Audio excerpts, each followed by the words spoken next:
The stories of the heroes here in Boston yesterday, the men and women who rushed into the chaos to try to help just after those harrowing explosions rocked the finish line of the Boston Marathon. And ABC's Lindsay Davis is back with us this morning with the stories of those who ran to the aid of the wounded. Lindsay? And Josh, we've talked about what a difference it likely made that you already had first responders right on the scene of the marathon. But then there were those there who weren't trained for this, who simply adrenaline kicked in and they stepped in to do what they could to help. This was the moment when thousands of people, instead of running to the finish line, began running for their lives. And then there were those who ran straight toward the chaos. That's what Americans do. In times of crisis, we come together and we help one another.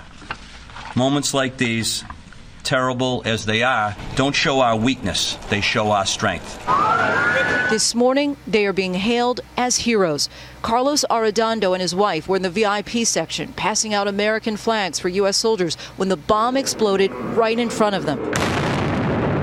My first instinct was to just run across the street and start helping out the people. He sprang into action, stopping the bleeding of an injured bystander who lost both his legs. He never left his side, holding his hand till help arrived. He's a little bit in shock still. Former New England Patriot Joe Andruzzi, who was there in support of his cancer foundation, is seen here carrying an injured woman to safety. And Army veteran Bruce Mendelson was blocks away from the explosion. Still, he says he was knocked out of his seat, but then headed toward the scene. I was with my brother who had just finished the marathon, and I yelled at him to get all the people back away from the windows. There were blood smears on the sidewalk. There were people injured with a lot of grievous lower body injuries. I tried to render what medical assistance I could.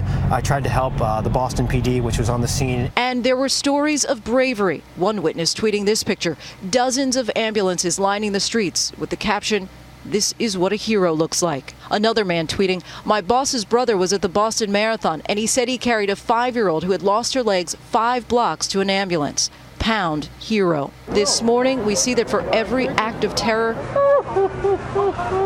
heroes emerge.